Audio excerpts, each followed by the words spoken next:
দিন শেখানো। অবশ্যই অবশ্যই আমার সন্তান কলেজে পড়বে, ইউনিভার্সিটিতে পড়বে, আমার সন্তান ডাক্তার হবে, ইঞ্জিনিয়ার হবে, বড় ব্যবসায়ী হবে, বড় নেতা হবে, এটা আমার গর্ব, এটা আমার গর্ব। কিন্তু কোরআন না শিখলে তো আমার সন্তান সব শিক্ষা পরে আমার সন্তান বিপদগামী হবে, দিন হারা হয়ে যাবে, ইসলাম হারা হয়ে যাবে। এ কারণেই তো ওদিনকে দেখলাম টেলিভিশনের মধ্যে অনেক অভিভাবক কান্না করে বলতেছে, আমরা স্কুল কলেজের এই কারিকুলাম শিক্ষা ব্যবস্থা চাই না। বলে কেন? বলে এই শিক্ষা ব্যবস্থার মধ্যে শিক্ষার মতো কিছুই নেই। মানে বলছি এই কথাগুলো কেন বললাম? আমাদের সন্তানদেরকে যদি ধর্মীয় শিক্ষা দেওয়া না হয়, এই কোরআন যদি না শেখানো হয়, আর 1, 2, 3 যুগ পরে দেখবেন যে জেনারেশন গুলো আসবে, আপনি মসজিদ বানাইবেন কিন্তু মুসলিম পাইবেন, আপনি মসজিদ বানাইবেন, টাইলস লাগাইবেন, এসি লাগাবেন, মসজিদের 300 হাত দূরে বসে আপনার ছেলেরা চায়ের দোকানে বাংলা সিনেমা দেখবে আর গাঁজা খাবে। এখন তো সেটাই হচ্ছে, সেটা হচ্ছে মসজিদ পাকা হচ্ছে, মসজিদ সুন্দর হচ্ছে, কিন্তু মুসল্লি নাই। আছে? আমি চাঁদপুরে এক মাহফিলে গেছি, মতলব চাঁদপুর মতলব মায়া চৌধুরী আরেকটা এগা হুজুর এমন কেন করবেন মাইক মুখ ছাড়া হয়ে যায়, আরেকটা এগা হুজুর এমন মত করবেন যাতে মানুষ ঘরের থেকে দূরে আসা করেন। মাশাআল্লাহ, আমি বই পেলে ইমাম সাহেব ওয়াজে তো অনেক লোক হয়, আপনি বললেন আপনার সমাজের মানুষ খুব ধার্মিক। মাশাআল্লাহ, কোন নামাজে?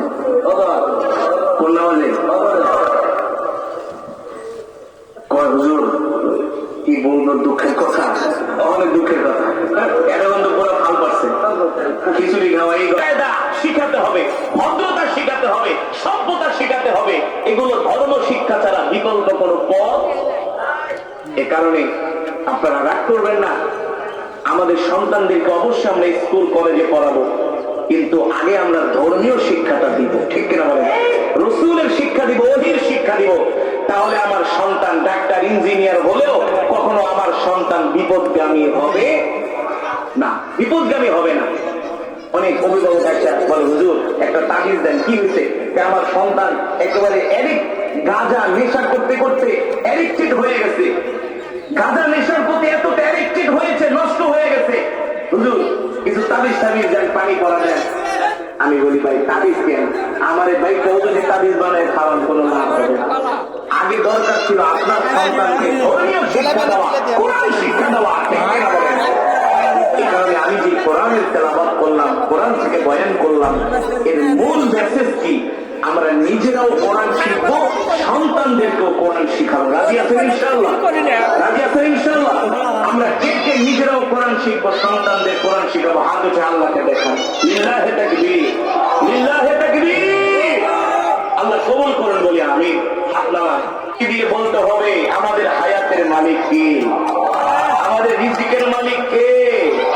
মুসলমান আমরা কার গোলাম? এক আল্লাহর গোলাম, ঠিক কিনা বলেন?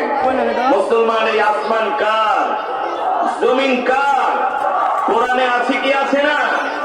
আল্লাহ তাআলা বলছেন, আলা লাহুল খালকু ওয়াল আমর তাবারাকাল্লাহু রাব্বুল আলামিন।